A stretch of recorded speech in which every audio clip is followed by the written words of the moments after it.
My first question has to do with the Cyprus exclusive economic zone. Do you think that they have the same part of responsibility, Cyprus and Turkey, for the crisis in the area?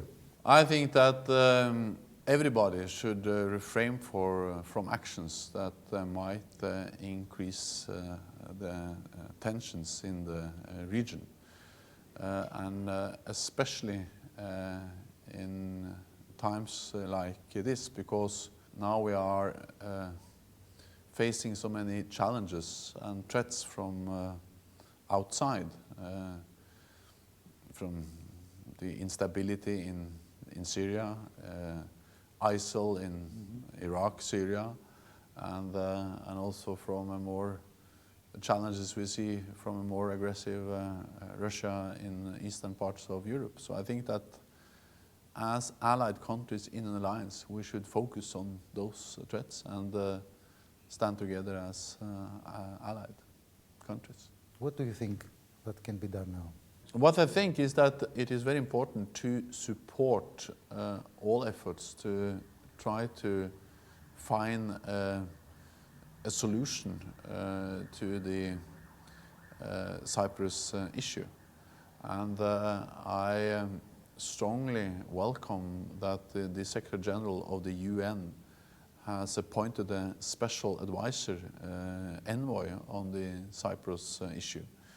And the special advisor is a man called Espen Barth Eide. He's a close friend of mine. He's a former cabinet member of my cabinet. And I very much hope and welcome that his efforts may create some progress and contribute to a solution of the... In which direction?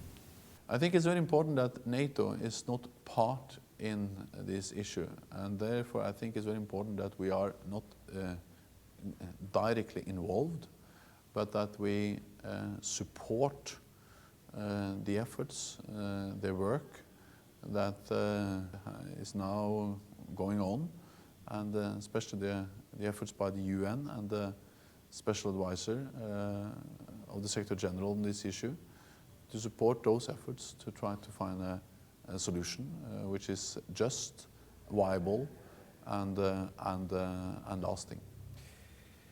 My next question has to do with the wave of the illegal immigrants. We have several waves, you know that, and nowadays we have a new wave from ISIS and Syria. Will NATO support the Greek government to this? Illegal immigration and immigration issues is very important for the whole of Europe, and especially, of course, for a country like Greece, which is very close to where the high numbers of the immigrants are coming into Europe. The European borders. Yeah, and of course then you are more affected than many other countries in Europe because you are so close. I discussed this problem and the challenges it poses on Greece, but also on the whole of Europe, with both the Prime Minister, the Deputy Prime Minister, and the Defense Minister today. And he is also, the Defense Minister is also going to take over the responsibility in the European Union for migration, so that was very relevant in my talks with him, and I think they were very constructive and very informative. At the same time, the immigrant issue and the question of illegal immigration is not a military issue.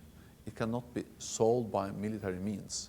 So we have to work on this in other organizations, the European Union, the UN, and others, how to address the question of refugees, immigration. It's not the issue which can be solved by military means. And my last question has to do with a military issue. Do you believe that the Islamic State can be successfully combated without the use of a ground offensive? I believe that the decisive actions which has been undertaken by the coalition is very important, and I welcome it, because at least it has reduced the capacity and the capabilities of ISIL.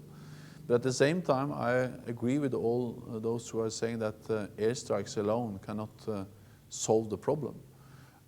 So that's the reason why there is now a focus on how is it possible to establish or to develop local ground forces. There has been no request for a NATO military role in Syria.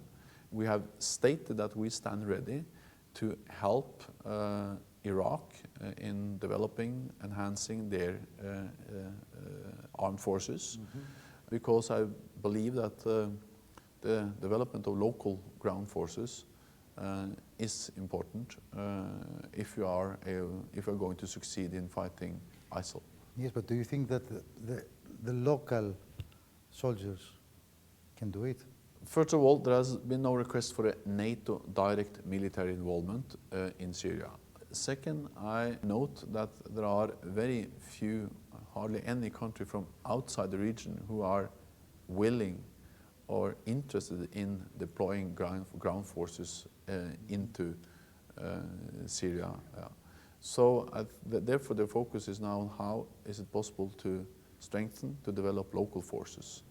And I welcome the efforts that has been taken to both fight ISIL by Air Force, but also to look into the possibilities of how can we develop local forces, and NATO stands ready to help Iraq if so requested. Thank you very much. Thank you.